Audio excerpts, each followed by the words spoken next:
해양수산부가 세월호 참사 유가족들의 세월호 수중 촬영을 불허했습니다. 촬영은 정부가 진행해야 한다는 것이 명분이었는데 이미 수중 촬영을 했던 인양업체가 있어서 논란입니다. 새누리당 유승민 원내대표의 운명이 내일 의원총회에서 결정됩니다. 유승민 원내대표는 내일 의총 결과를 따르겠다고 밝혔습니다. 최근 한강 녹조가 논란이 되고 있습니다. 정부가 이를 해결하기 위해 낙동강물 700만 톤을 방류했지만 사실상 성과가 없다는 지적이 제기되고 있습니다. 세계 최장기 고공농성을 기록한 스타케미칼 노동자 차강욱 씨가 내일 땅으로 내려옵니다.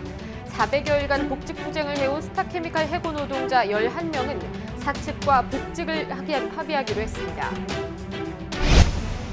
티브로드 협력업체에서 어용노조를 활용한 취업규칙 변경이 자행된 것으로 확인됐습니다.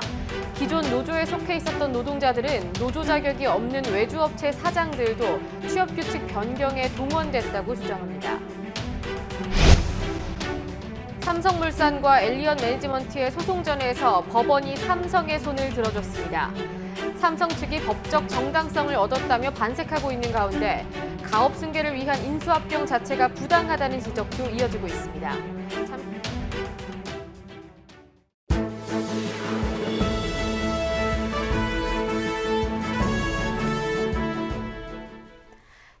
시청자 여러분 안녕하십니까? 오늘 뉴스K 시작합니다. 첫 소식입니다.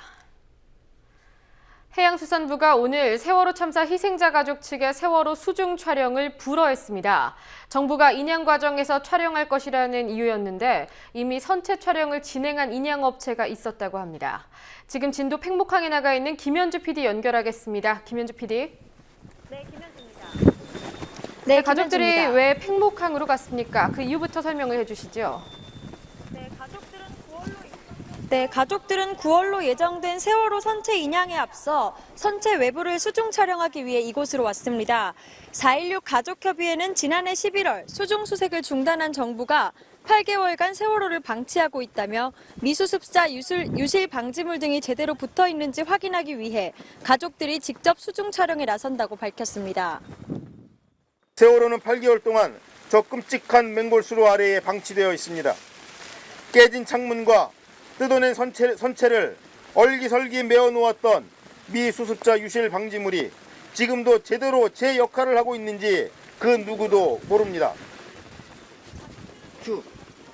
가족들은 오늘부터 7월 말까지 수중 촬영을 진행한 후 추후 한꺼번에 영상을 공개하겠다고 말했습니다. 잠수사들이 선체 외부를 촬영하는 동안 작업선 위에 가족들 3-4명이 있을 것이라고도 밝혔습니다. 오전 10시 반 팽목항에서 기자회견을 마친 가족들은 근처 서망항으로 이동해 참사 해역으로 향했습니다. 하지만 30분 만에 다시 돌아왔다고 하던데요. 네, 그렇습니다. 수중 촬영에 참여하려던 잠수사 5명의 출항이 막혔기 때문입니다. 해양수산부가 가족들의 기자회견이 끝난 오전 11시 직후 4.16 가족협의회에 수중 촬영을 불허할 것이라는 공문을 보냈고 협조 요청을 받은 해경이 잠수사들의 출항을 막았습니다. 해수부는 가족들의 출항은 허가하지만 잠수사들의 출항은 허가할 수 없다는 입장을 고수했는데요. 오전 11시 45분쯤 서망항을 출발한 가족들은 30분이 지난 오후 12시 15분 팽목항으로 뱃머리를 돌렸습니다. 해수에서 불어가 떨어지기 때문에 행위 다 많은 거죠. 못 들어가게. 지금 이제 레인에 지금 나왔잖아요. 배 다 돌려서 지금. 가족들은 수중 촬영 강행에 대한 책임은 우리가 지겠다며 잠수사 5명을 직접 배에 태워 다시 사고해역으로 향했습니다. 수중 촬영을 허가하지 않은 이유는 뭡니까? 정부도 곧 수중 촬영을 하게 될 텐데 촬영 주체가 달라지면 불필요한 논란이 생길 수 있다는 겁니다. 세월호의 현 상태와 유실 방지 대책의 유지 여부를 확인하려는 수중 촬영의 목적이 동일하니까 2번 할 필요가 있냐는 겁니다. 또 해수부는 수중 촬영을 허가할지는 인양의 주체인 정부가 판단을 해야 하는데 가족들이 협조를 구한 시간이 어제 오후 5시 반쯤이라 판단하기도 촉박한 시간이라고 말합니다. 하지만 정부의 설명과는 조금 다르게요. 인양업체가 수중 촬영을 한 적이 있다고 하더군요. 사실입니까? 네, 사실입니다. 88 수중 개발이라는 업체가 세월호 인양 입찰을 위해 수중 촬영을 했다는 사실이 드러났습니다. 이 부분에서 해수부가 가족들에게만 민감하게 반응한다는 지적이 나오는데요. 이에 대해 해수부는 허가 여부가 달라진 건 88 수중 개발의 목적과 가족 협의회의 목적이 다르기 때문이라고 주장합니다. 이렇게 지도 제안서 작성을 위해서 그러니까 좀 더 이제 합리적인 자료를 확보하기 위해서 촬영을 하겠죠. 그런 취지에서 저희는 이제 협조가 필요하다고 생각을 했던 거고, 예, 이번 건 전혀 지금 일단 시기도 아시겠지만 저희가 이제 이달 중에 인양업체 선정을 해서 네네. 바로 이제 인양 작업이 들어가면은 지금 가족 협의회 쪽에서 생각하시는 그런 작업들이 바로 진행됩니다. 해수부는 가족들이 수중 촬영을 하려고 하자 급히 88 수중 측으로부터 영상을 넘겨받아 어제 가족들에게 넘겨줬습니다. 해수부는 7월까지 인양업체 선정을 끝내고 현장 촬영 등을 진행할 계획이라며 가족들에게는 기다리라는 입장입니다. 예, 그래서 가족들은 오늘 수중 촬영을 한 겁니까? 하지 못한 겁니까? 수중 촬영까지는 하지 못했습니다. 사고 해역까지 잠수부들과 함께 가긴 했지만 잠수사들이 입수하지는 못했습니다. 해경은 지난 2월 10일부터 해사안전법에 따라서 사고 해역 반경 1마일 내에 출입을 하면 벌금을 물린다고 밝혔는데요. 가족들은 여태까지는 해수부의 허가 결정이 나서 출입을 했지만 오늘 같은 경우는 불허했기 때문에 벌금을 물게 될 가능성도 있습니다. 목포해경은 이렇게 선박의 이동 제한을 어겼다는 게 확인되면 500만 원 이하의 벌금을 물 수도 있다고 밝혔습니다. 지금까지 진도 팽목항에서 국민TV 뉴스 김현주입니다. 새누리당이 내일 사실상의 원내대표 축출용 의원총회를 개최하기로 했습니다. 자신의 거취에 입장을 밝히지 않았던 유승민 원내대표도 내일 의원총회 결과를 따르겠다고 밝혔습니다. 정치권 취재기자 연결하겠습니다. 안은필 기자. 예, 안은필입니다. 네, 새누리당 유승민 원내대표의 거취가 드디어 내일 결정이 된다고 하더군요. 예, 그렇습니다. 새누리당은 오늘 오전 긴급 최고위원회의를 열고 내일 오전 9시 의원총회를 열기로 결정했습니다. 김무성 새누리당 대표는 최고위 회의 후 기자들에게 내일 의원총회는 유승민 원내대표 사퇴를 권고하는 결의안 채택을 위한 것이라고 밝혔습니다. 최고위원회에서 새누리당의 미래와 박근혜 정권의 성공을 위한 원내대표 사퇴 권고 결의안 채택을 위한 의총을 소집한다 이렇게 되어 있습니다. 가능한 표결로 가지 않도록 하는 노력을 하기로 했습니다. 그래서 권고 결의안 채택을 위한 의총이다 이렇게 시도를 하고 있습니다. 김 대표는 또한 유 원내대표 개인에 대한 신임과 불신임 투표 행위는 가능한 피하기 위해 권고 결의문 채택을 취하는 것이라고 설명했습니다. 한편 최고위 회의 도중 먼저 자리를 나온 유 원내대표는 최고위에서 의원총회를 요청했고 저는 의총 결과를 따르기로 했다고 밝혔습니다. 지금 먼저 나오신 거는 제가 더 이상 있을 이유가 없고 나머지는 최고위원들이 알아서 하시겠죠. 저는 하여튼 의총 소집 요구에 응했고 의총에서 결정되는 대로 따르기로 했습니다. 예, 그건 모르겠습니다. 그건 의총 열어봐야 합니다. 그건 의총이라는 건 의원님들한테 달린 거니까. 예. 더 이상 드릴 말씀. 예, 그러니까 내일 의원총회에서 유 원내대표의 거취가 결정된다는 것에는 합의가 확실히 된 거군요. 예, 그렇습니다. 유 원내대표가 오늘 최고위에서 자진 사퇴 의사를 밝히지 않으면서 공은 의원총회로 넘어가게 됐습니다. 결국 새누리당 의원들의 뜻에 따라 유 원내대표의 거취가 결정될 텐데요. 하지만 유 원내대표의 사퇴는 이미 불보듯 뻔한 것이라는 분석이 나옵니다. 유 원내대표에 대한 신임 혹은 불신임 투표를 진행하는 것이 아닌 사퇴 권고 결의안 채택이 주요 안건이기 때문입니다. 사실상 새누리당 지도부가 유 원내대표의 사퇴를 기정사실화하고 유 원내대표가 자진 사퇴하도록 유도하는 모양새입니다. 표대결로 갈 경우 결과가 어떻게 나오더라도 친박과 비박 간 갈등이 심화될 것을 염려하는 겁니다. 특히 비박계의 결집으로 유 원내대표의 사퇴안이 부결될 경우 박근혜 대통령에게 치명타가 될 수 있다는 분석도 나옵니다. 김종배 시사평론가도 오늘 오전 자신의 페이스북에 유 원내대표의 퇴장은 기정사실인 듯합니다. 문제는 퇴장의 모양새가 자퇴냐 강퇴냐 하는 것이라며 유 원내대표가 자퇴하면 배신자 공증 절차가 완료되는 것이고 강퇴하면 배신자의 분열자 낙인이 추가되는 것이라고 예측했습니다. 예, 비박계 의원들의 경우에는 상당히 반발을 해오지 않았습니까? 예, 오늘은 새누리당 비박 재선 의원들이 의원총회 보이콧 가능성까지 언급했습니다. 주로 친이계 출신 의원들로 구성된 비박계 재선 의원들은 오늘 오후 국회의원회관에서 긴급 회동을 갖고 이와 같은 방침을 알렸습니다. 황영철 새누리당 의원은 의총의 명칭 변경이 안 되고 특정한 결론을 유도하기 위한 방향으로 진행된다면 불참할 생각도 갖고 있다면서 이 자리에 모인 의원들은 다 같은 생각을 공유했다고 밝혔습니다. 이 자리에는 협조 요청을 위한 김무성 대표도 참석했지만 별 성과는 얻지 못한 것으로 전해집니다. 결국 새누리당 지도부는 의원총회 안건을 새누리당의 미래와 박근혜 정권의 성공을 위한 원내대표 사퇴 권고 결의안에서 유승민 원내대표 거취에 관한 논의의 건으로 변경했습니다. 비박계 재선 의원들의 반발에 한 발 뒤로 물러선 겁니다. 한편 유 원내대표는 사퇴 권고안 채택 전 자진 사퇴할 의사가 있느냐는 기자들의 질문에 없다고 답했습니다. 또 내일 의총에는 참여하지 않겠지만 의총 결과에는 따르겠다고 말했습니다. 예, 또 한 가지 중요하게 짚어볼 소식이 있습니다. 오늘 김현웅 법무부 장관 후보자의 인사청문회가 있었죠. 예, 오늘 오전 국회 법제사법위원회 회의실에서 김현웅 법무부 장관 후보자 인사청문회가 열렸습니다. 개인 신상에 대한 의혹이 끊이지 않았던 황교안 총리 후보자 인사청문회와는 달리 김 후보자에 대한 인사청문회는 정책 질의와 성완종 리스트 등 검찰 수사에 대한 추궁으로 전개됐습니다. 병역 회피, 세금 체납 등 결정적인 흠결이나 의혹이 제기되지 않았기 때문입니다. 우윤근 새정치민주연합 의원은 도덕적 하자가 별로 없는 후보자라고 평가하기도 했습니다. 대신 야당 의원들은 최근 검찰이 중간 수사 결과를 발표한 성완종 리스트 등 박근혜 정부 이후 검찰 수사의 부당성에 대해 집중 질의했습니다.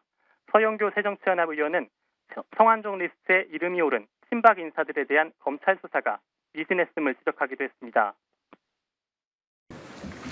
제가 아주 쉽게 우리 성완종 전 회장의 일정표를 보면 2012년 10월 15일 1시 30분에 성완종 전 회장의 금고지기 인 사람이 1시 30분에 국민일보 빈센트에 갑니다. 그리고 같은 날 2시에 서병수 전 대선 자금을 총괄하는 새누리당 사무총장이 국민일보 빈센트에 갑니다. 이들이 이 자리에서 만났다라고 하는 이 내용이 있습니다. 이런 내용이 있는데 우리 검찰은 이 내용이 어떻게 되었는지도 보고서에 하나도 없습니다. 그리고 아까도 제가 예, 사실상 병역 회피나 세금 체납은 당연히 없어야 되는 게 아닌가라는 생각도 드는데요. 그리고 김현웅 후보자의 경우에는 황교안 총리의 아바타다 이런 비판도 나왔더군요. 예, 그렇습니다. 김 후보자의 답변 태도가 황교안 총리와 꼭 빼닮았다는 의미입니다. 김 후보자의 오늘 답변을 요약해보면 종합적으로 고려해 검토해보겠다, 보고를 받아보겠다, 장관이 되면 조치를 취하겠다 등 자신의 뜻을 명확히 밝히지 않았습니다. 마치 황교안 총리 후보자 인사청문회를 다시 보는 듯했습니다. 황교안 전 의원에 대한 문건 수사에 대한 후보자의 판단이 뭡니까? 그 수사가 잘 됐다는 겁니까? 잘못됐다는 겁니까? 아니면 좀 미흡하다는 겁니까? 제가 지금 세세한 내용을 보고를 아직 못 받은 상태입니다. 그래서 그것을 제가 임명이 된다면은 세세하게 보고를 받아보고 어떤 필요한 조치가 있으면 조치를 취하도록 하겠습니다. 적어도 장관 후보자하고 검찰의 고위직에 있었다면 이런 사건에 대한 후보자의 판단을 정확하게 이야기를 해야 된다는 겁니다.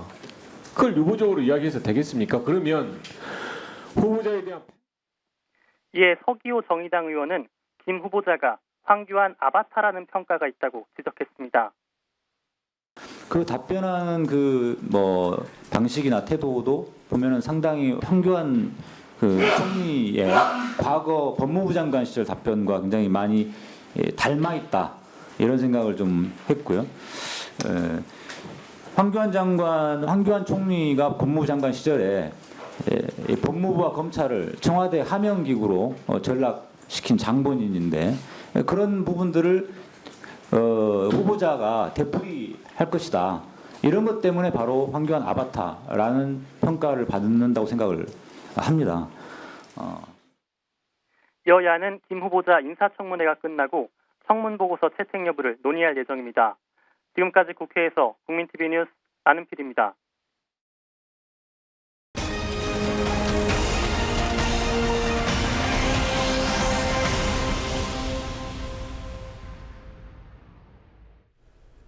출퇴근길 창밖을 통해서 초록빛 한강을 보신 분들 많으실 겁니다.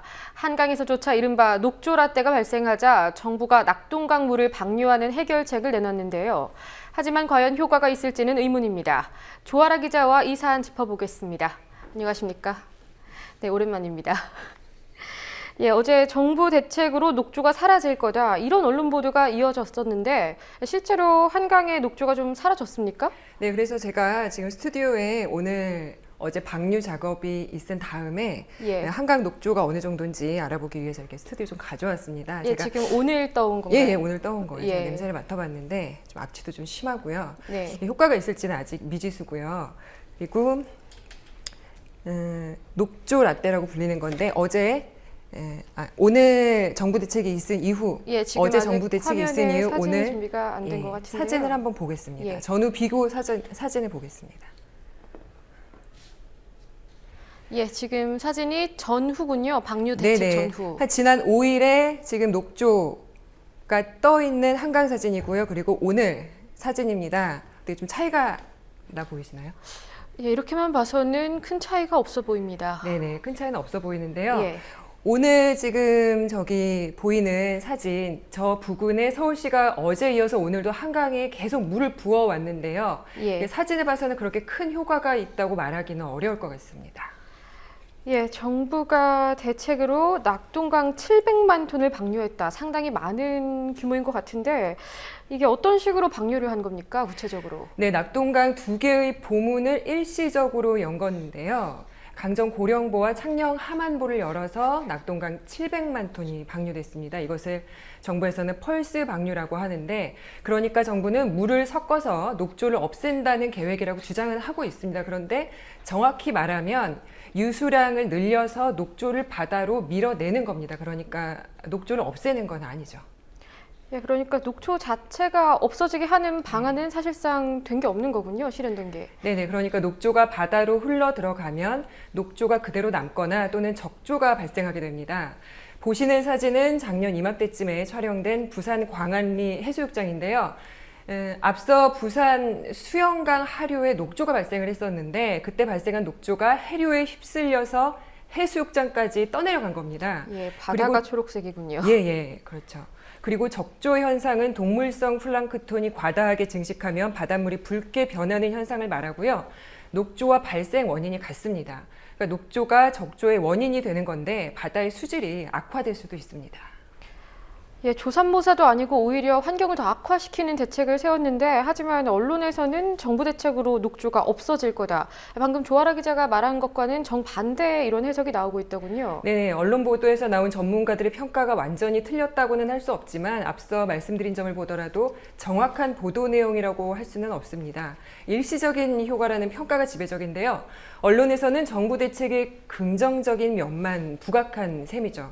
앞서 지난달 중순에 정부가 낙동강 주변의 4개 보수문을 잠깐 열어서 방류를 한 적이 있습니다. 근데 오히려 녹조가 더 증가했다는 이야기가 나오기도 했는데요. 이 때문에 이 같은 방류가 별 소용이 있겠냐 이런 평가가 나오기도 했습니다. 예, 조금 다른 얘기입니다만 얼마 전에 논에 소방호스로 물을 줬던 박 대통령 사진도 좀 생각이 나는 대목인 것 같습니다. 예, 정부 대책에 대한 평가뿐만 아니라 한강에 발생한 녹조가 또 가뭄 때문이다 이런 지적도 있던데요. 가뭄이랑 녹조 발생이 어떠한 연관성이 있는 겁니까? 네, 그러니까 가뭄이 발생하면 흐르는 물의 양, 즉 유속이 줄게 됩니다. 유수량인데요. 유속이 줄게 되면 강으로 흘러들어온 오염물질이 배출이 안 되고 그대로 쌓이게 되고요. 오염원이 축적이 되면 수면 온도가 올라가고요.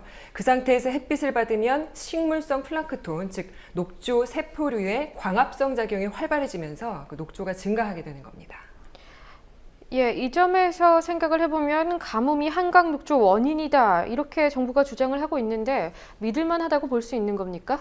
네, 그 주장이 정확하려면 가뭄에 맞춰서 한강 유수량이 그때 줄었어야 합니다. 일단 한강 물줄기에 대해서 설명을 드리면요. 한강으로 물을 흘려보내는 곳이 소양강댐과 충주댐입니다. 가뭄이 발생했던 시기에 소양강댐과 충주댐이 정상 가동됐다는 주장이 있는데요. 그러니까 한강 유속이 평소와 다름없었다. 그렇기 때문에 평소와 다름이 없었을 때 녹조가 발생했다는 겁니다. 정부의 주장에 의하면 이에 대한 박창근 교수의 반박 주장을 들어보시겠습니다. 뭔가 속재량을 섞을 수 있겠죠. 속재량을 이제 가뭄이라고 얘기하는데 제가 분석을 해보니까 충주댐하고 소양강댐에서 정상적으로 댐 운영을 했었어요. 예, 정부의 진단도 틀렸다면 그럼 한강 녹조의 발생 원인은 무엇이라고 봐야 합니까? 네, 박창근 교수도 그렇고 환경운동연합은 신곡 수중보를 지적하고 있는데요. 짧게 말해서 신곡보는 김포대교 부근에 위치하고 있습니다. 그동안 한강 물줄기를 막는다는 이유로 끊임없이 철거 논란에 휩싸여 왔는데 환경운동연합 측의 주장을 들어보시겠습니다. 지금 이번에 한강 하류에서 발생한 녹조는 신곡 수중보에서 물 흐름이 막혀서 발생한 것입니다. 지금까지 물 관리 정책의 실패를 지금 드러내고 있는 상황이고요. 이것을 가뭄 탓으로만 본다면 한 가지 일면만 보는 것이고 예, 하지만 정부는 한강 녹조의 원인이 신곡 수중보일 가능성은 언급한 적이 없는 거죠? 네네, 그렇습니다. 그러니까 전문가들은 한강 녹조가 4대강 때문이다. 이런 비슷한, 그러니까 정부가 신곡 수중보 때문이라고 언급하지 않는 거는 4대강 때문이다라는 지적을 하고 있는데요. 정부가 한강 녹조가 생긴 게 신곡 수중보 때문을 인정을 하면 지금까지 4대강 이후의 정부의 정책을 수정해야 한다는 부담감 때문이다라고 이렇게 주장을 하고 있습니다. 그렇기 때문에 전문가들은 더더욱 신곡 수중보와 4대강 댐을 철거해야 한다는 주장을 강력히 고수하고 있습니다. 예, 그리고 정부가 어제 녹조를 없애기 위해서 낙동강수문을 잠깐 열었다. 앞서 말한 방류를 말했는데 그렇다면 만약에 항상 열어놓게 된다면 유속이 증가해서 뭐 더 긍정적인 작용을 할 가능성이 있는 겁니까? 네, 사실 맞는 말씀인데요. 그동안 보수문을 계속 열어놔야 한다는 주장이 끊임없이 제기됐습니다. 정부는 그동안 일시적으로 일정량의 강물이 방류되는 방침을 고수하고 있는 상황이고요. 국토부도 이미 그 방류를 하나의 방법으로 내세웠다는 것은 보호가 설치됨으로 인해서 물의 흐름이 정체되고 그로 인해서 녹조가 발생한다라는 것을 인정했다는 겁니다. 그래가지고 꼼수해가지고 뭐 몇백만 톤씩 일내 보내는 거예요. 예, 원인의 파악이나 또 해결책이나 어느 하나 제대로 파악된 부분이 없는 것 같아서 참 답답할 따름입니다. 예, 수고하셨습니다. 함께 만드는 언론 미디어 협동조합 여기는 국민TV 함께 만드는 언론 미디어 협동조합 여기는 국민TV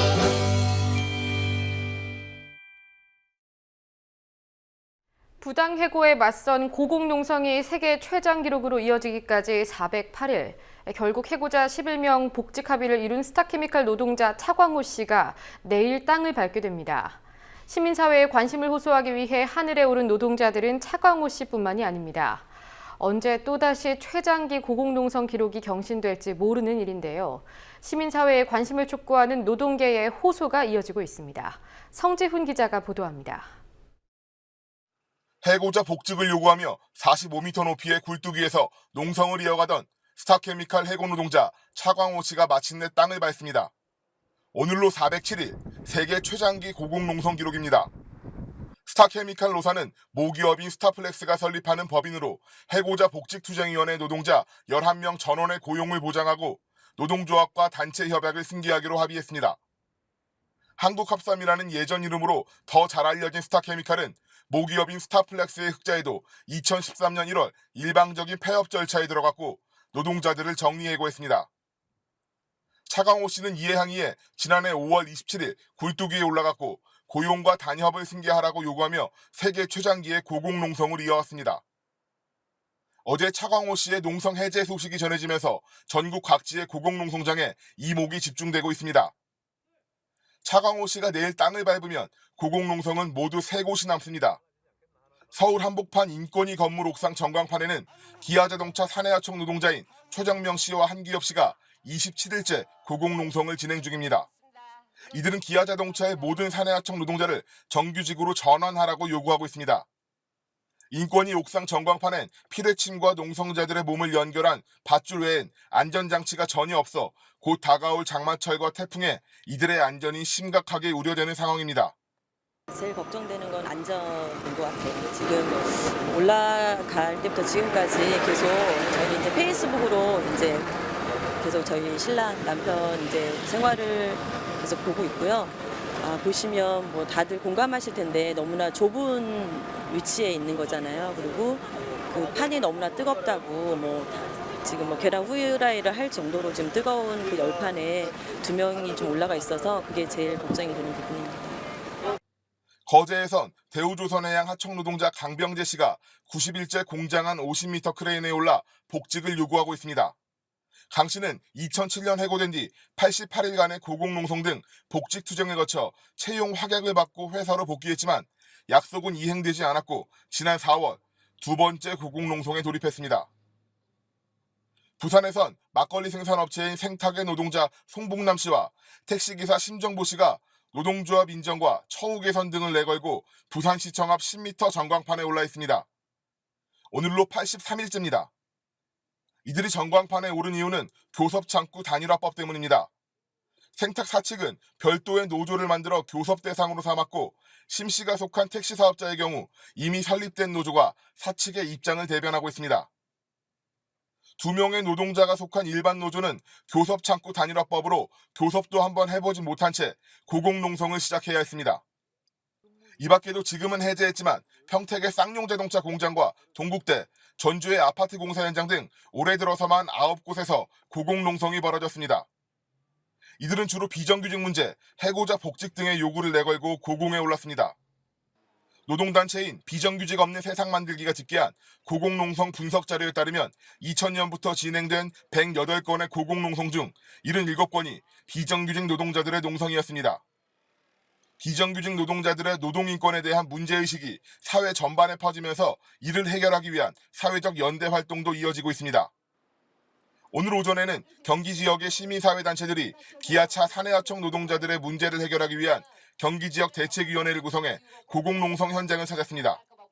우리는 기아차 비정규직 노동자들의 고공농성을 승리로 이끌고 불법 파견, 현행범, 정몽구의 책임을 촉구하기 위해 오늘 경기지역 대책위를 결성할 것이다. 이제 비정규직 문제는 더 이상 비정규직만의 문제가 아니다. 전체 시민사회 진영의 지지와 공감대 없이는 해결될 수 없는 문제이다. 지금 하늘 위에 있는 비정규직 노동자들이 전체 시민사회 진영에 그렇게 호소하고 있다. 이들은 기자회견을 통해 비정규직의 문제를 해결하기 위해선 전체 시민사회가 나서야 한다고 강조했습니다. 국민TV 뉴스 성지훈입니다. 기본급여를 법정 최저시급에 맞추고 업무 실적이 해고 사유로 이어지는 직장. 취업규칙 불이익 변경이 합법화될 경우 우려되는 시나리오가 이미 현실화된 곳이 있었습니다. 티브로드 협력업체인 낙동 고객센터입니다. 얼마 전 보도했던 삼성전자 서비스 센터보다도 앞선 시점이었는데요. 법적 자격이 없는 어용노조와 비노조원들에 의해 취업규칙이 불합리하게 변경된 것도 모자라서 그 과정에 하도급 업체 사장들도 개입했다고 합니다. 박다솔 기자가 보도합니다. 한스 커뮤니티는 부산 북구에 있는 티브로드 낙동 고객센터의 협력업체입니다.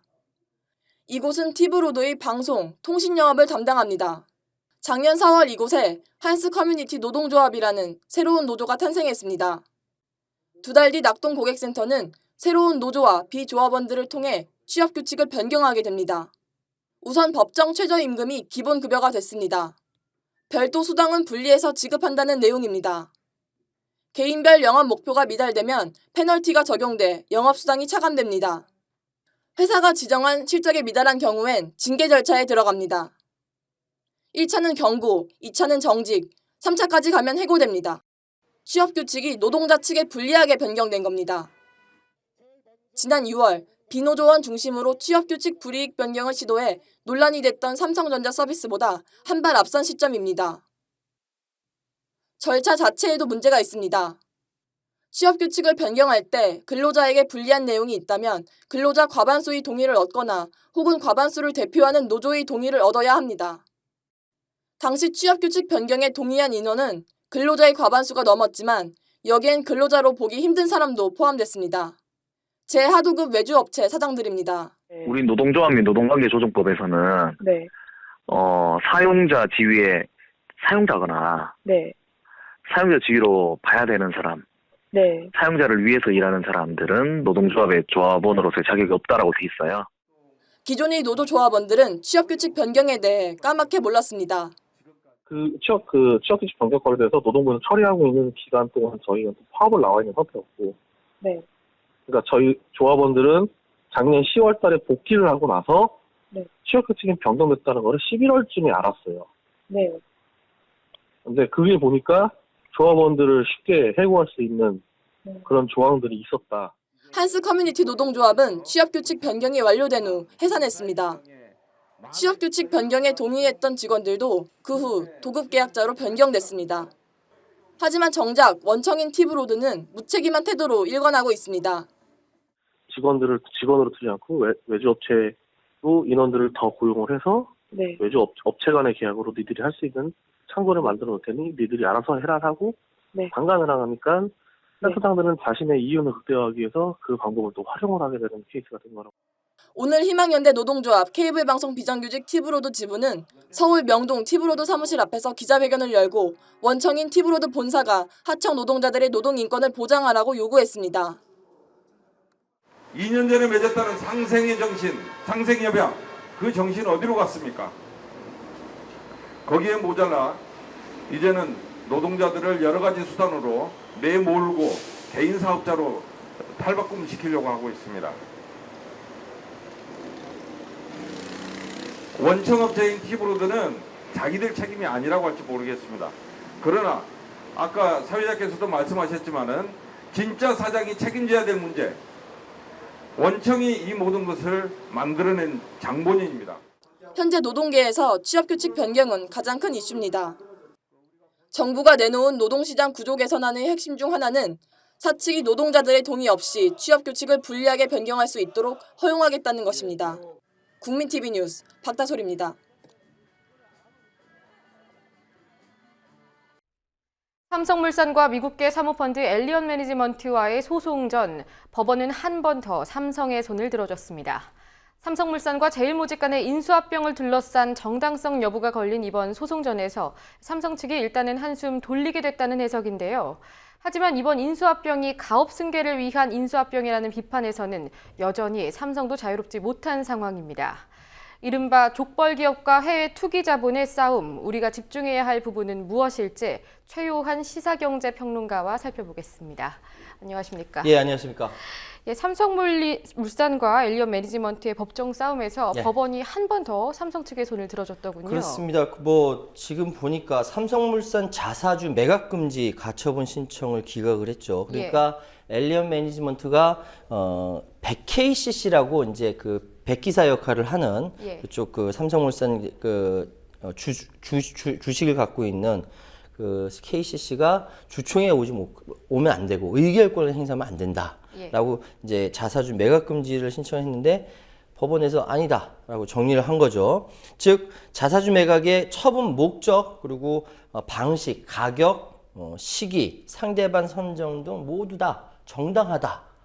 법원에서 친절하게 가르쳐줬어요. 일단은 이번 17일 주주총회에 그래서 KCC 의결권 행사하는데 별 문제가 없다. 이렇게 나왔기 때문에 지금 상황에서는 주총을 소집한다라든지 결의 금지 가처분 기각 결정에 이제 항고해서 서울고법이 13일 날 열릴 계획이긴 하지만 전체적인 분위기는 지금 삼성한테 굉장히 유리하게 흘러가고 있다 이렇게 말씀드릴 수 있습니다. 예, 엘리언 매니지먼트라는 곳이 사실 생소한데 일각에서는 삼성물산과 이번 소송을 두고 사건이라고 표현을 할 정도로 이 회사도 상당히 대단한 곳이다. 좋게 말하면 대단한 곳이다. 나쁘게 말하면 상당히 악덕 기업이다. 이런 말을 하고 있잖아요. 어떤 곳입니까? 참 이 엘리언 매니지먼트에 대해서 이야기하면 참 재밌는 얘기가 굉장히 많아요. 예. 그러니까 여기 엘리언 매니지먼트 아까 앵커께서 말씀하실 때 미국계 사모펀드라고 얘기했는데 이걸 사모펀드라는 이야기와 함께 어떤 이야기를 하면 벌처 펀드라고도 이야기를 합니다. 벌처가 뭐냐면은 독수리, 그러니까 그 죽은 시체를 먹이로 삼는 독수리, 벌처처럼 부도가 난 이제 채권에 투자를 해서 고수익을 올리는 이런 그래서 이제 여기 그 회장이 회장이 이 벌처 펀드라고 얘기하면 굉장히 기분 나빠한대요. 예. 근데 왜 벌처냐? 정당한 그 주주다. 폴 싱어라는 이제 엘리먼트 회장은 그렇게 기분 나빠한다는데 올해 70이 넘으신 분인데 돈을 밝히는 데는 전 세계에서 1위라고 얘기합니다. 어쨌든 엘리언 매니지먼트라고 한다면 우리 그 시청자 여러분, 그 조합원 여러분께서 잘 이해하시기 어려우실 텐데 쉽게 말씀드려서 어마어마하게 무서운 집단입니다. 즉 그러니까 심지어는 그 남미의 경제대국 아르헨티나를 부도 위기로 막 몰고 갈 정도로의 실력 있는 집단이고 또 무서운 집단입니다. 무슨 일이 있었냐면은 몇 가지 재밌는 이야기를 하겠습니다. 아르헨티나가 950억 달러의 대외 채무를 상환할 능력이 없어서 디폴트를 선언했는데 보통 디폴트를 선언하면요. 그러니까 돈을 빌려준 채권국이나 채권자들은 그러니까 얼마간이라도 좀 받으려고 원금을 다 못 받더라도 얼마간이라도 좀 받으려고 서로 협상을 하지 않습니까? 이거 비율을 뭐 헤어컷이라고 뭐 하고 여러 가지 전문 용어가 있지만 그런데 엘리언 매니지먼트는 거기에 응하지 않습니다. 끝까지 버텨가지고 원금 100% 다 내놔라 뭐 이렇게 얘기하거든요.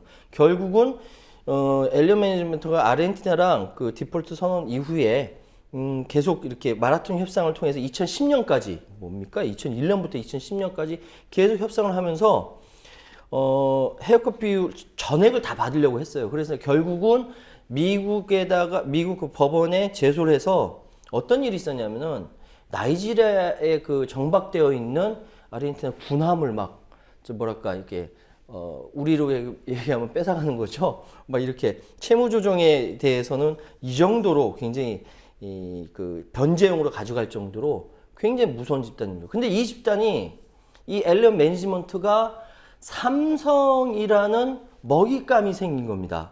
맨 처음 엘리언 매니지먼트가 나타날 때는 좀 방심했던 것 같아요. 이 비판이 있었거든요. 이런 식으로 이렇게 막 가업 승계를 위해 가지고 막 이렇게 주식 막 이렇게 하게 되면은 외국계 투자펀드, 외국계 헤지펀드들이 가만 놔두지 않는다는 비판이 있었음에도 불구하고 좀 방심했던 것 같아요. 근데 엘리언 매니지먼트가 실제로 탁 나타나서 굉장히 당황했던 것 같고 어쨌든 지금은 가업 승계를 위해서 하나의 그 족벌 경영 체제를 만들기 위한 삼성의 노력과 그리고 그거를 뜯어먹기 위한 독수리 벌처 펀드가 달라붙어서 서로 정말로 사활을 건 싸움을 지금 벌이고 있고 앞으로 계속적으로 상당 부분 계속 진행이 될 거다 이렇게 말씀드릴 수 있습니다. 예, 삼성하면 한국의 경제를 뒤흔들 정도로 한국 경제에 상당한 그 규모와 지분을 갖고 있는 기업인데 이런 기업이 족벌 경영을 위해서 가업 승계를 위해서 편법적으로 이렇게 가업 승계를 하려고 하다가 또 문제가 제기됐고 예.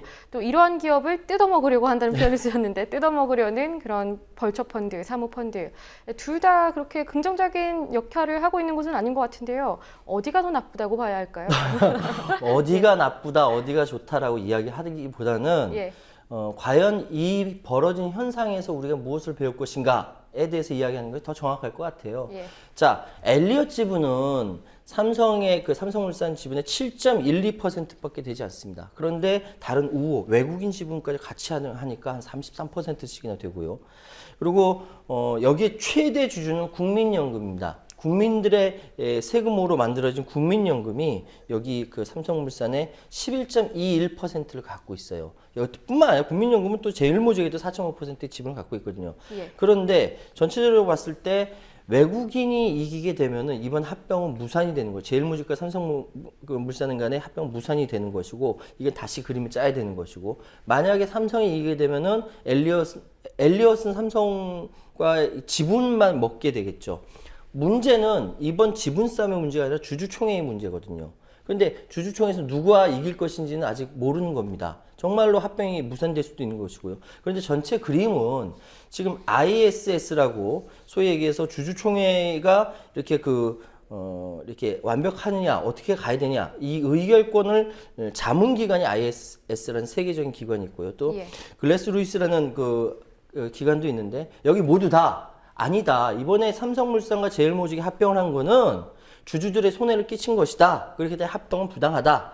다 엘리엇은 손을 들어줬거든요. 우리 한국에 있는 재판부에서만 삼성의 손을 들어줬고요.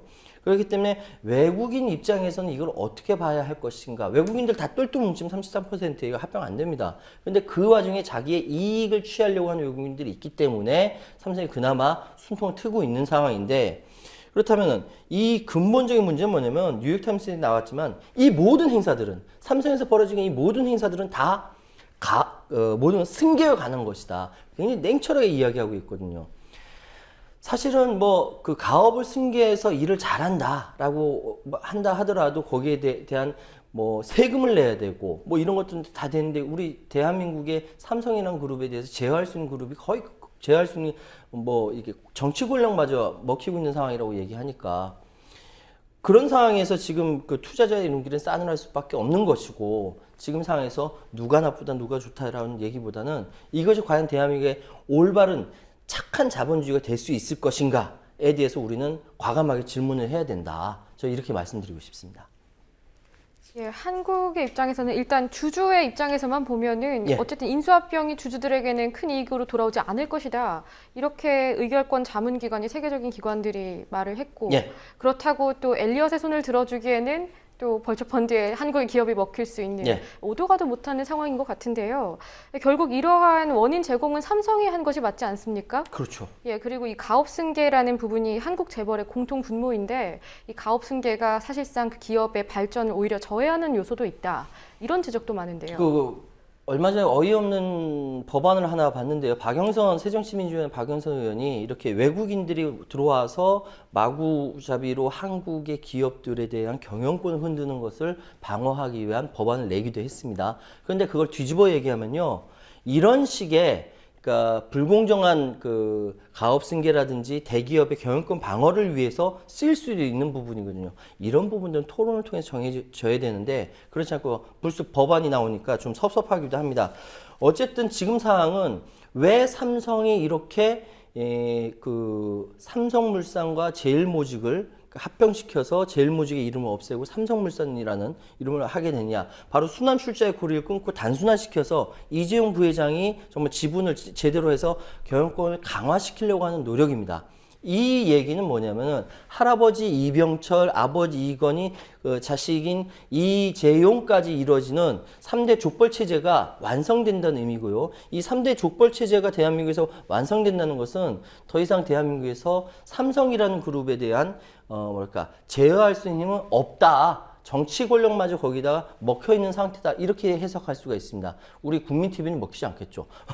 그런데 가장 제가 섭섭하다고 이야기할 수 있는 부분은, 참여정부 시절에 노무현 대통령이 재벌 그룹의 개혁에 대해서 맨 마지막 퇴임하고 난 내가 그걸 손을 못 댔다라는 거 아쉬웠다라는 이야기를 들었는데, 참여정부 때 청와대에서 회의하고 나서 삼성 그 회의 자료가 삼성그룹에서 기획실에서 낸 자료를 가지고 회의했다는 소리를 듣고 좀 경악을 했습니다. 근데 그럴 수밖에 없는 것이, 전체적인 프로세스 하나하나 다 삼성이 굉장히 우월하게 좌지우지 시켰다라는 것이거든요. 그러면 전 여기서 진짜 묻고 싶은 게, 이번에 만약에 엘리엇 매니지먼트를 물리치고 합병을 성사시켜서 이재용의 권한이라든지 경영권을 수월하게 가져갔다 하면은 과연 이재용은 무엇을 할 것입니까?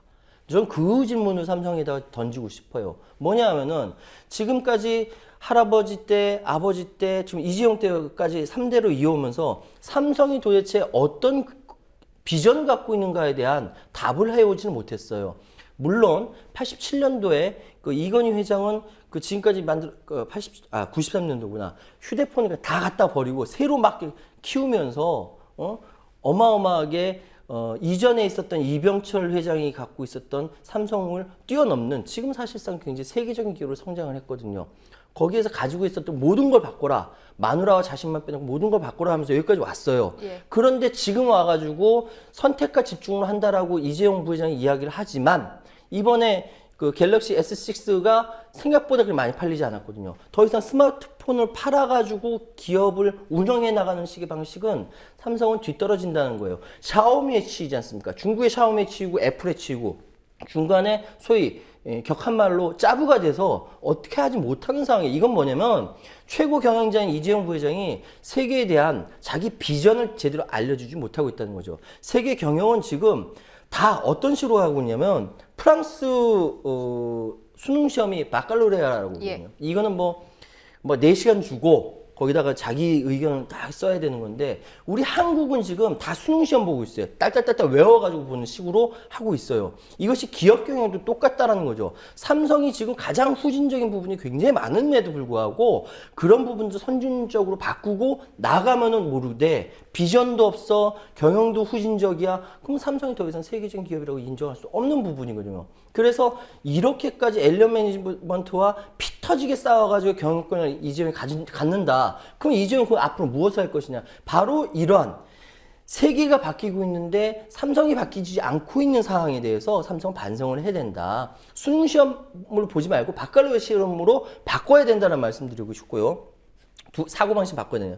두 번째로 그래서 거기에서 나오는 노무 관리 방식 있지 않습니까? 노동자들을 노동자로 인정하고 노조에 대해서 부정하는 이런 식의 방식은 버려야 된다. 당연한 거 선진으로 가기 위해서는. 그리고 두 번째로 지금 삼성이 투자할 데 없다고 난리치고 있거든요. 왜 투자할 데가 없으니까 사고방식을 기존에 갖고 있는 사고방식을 갖고 있기 때문에 더 이상 가지고 있는 땅 투기하고 반도체 그 공장 짓는다고 거기에 15조 원 넣었는데 사실 그 주변에 있는 그 땅값 올라가는 거 그거 이익도 취하고 있거든요. 그렇다면 발상을 바꿔야 된다. 지금 대한민국은 굉장히 경제적 기로에 놓여 있지만 이 상황에서 한국 정부가 못하는 부분을 민간에서 할 수 있어요. 무엇이냐면 대북 사업입니다.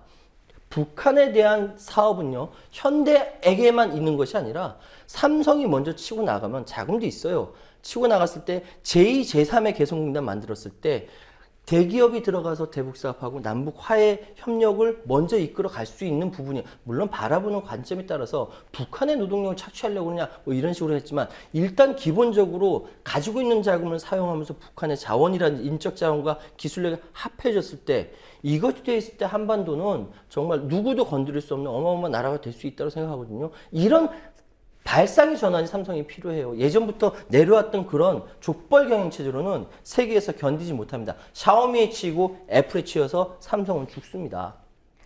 그러니까 입이 가지고 있는 것만 꽉 쥐고 놓지 않기 위해서 애쓰기보다는 큰 그림을 새로 그려야 된다. 이렇게 이재용 부회장이 지금 그러지 못하고 있어요. 그래서 이 방송이라도 보면은 이재용 부회장은 세계 할아버지 아버지 때에 있었던 거 버리고 새로운 삼성을 그것이 국민들이 삼성을 사랑하는 국민기업으로 만들 수 있는 방법입니다. 그렇기 때문에 지금 전혀 발상의 전환을 통해서 나갔으면 좋겠다.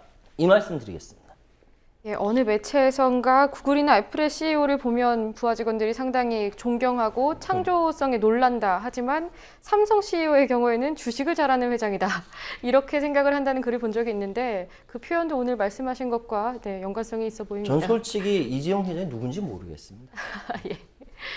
오늘 여기까지 듣겠습니다. 수고하셨습니다. 네, 감사합니다.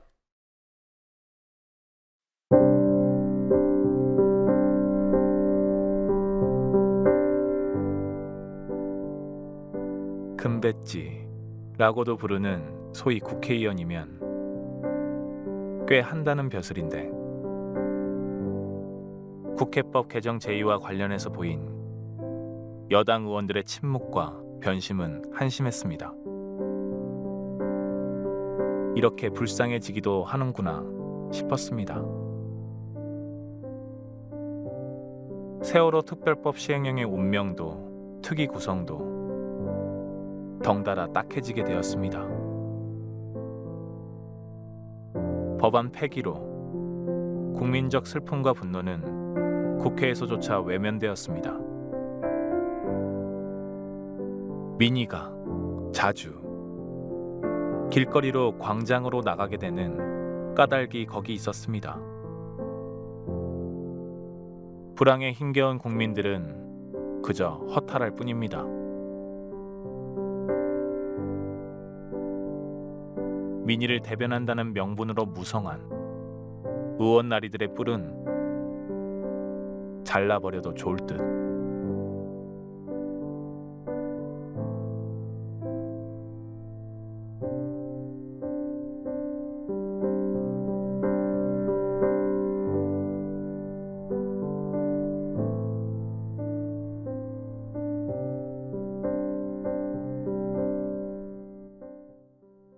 뉴스K 마치겠습니다. 시청해주셔서 고맙습니다.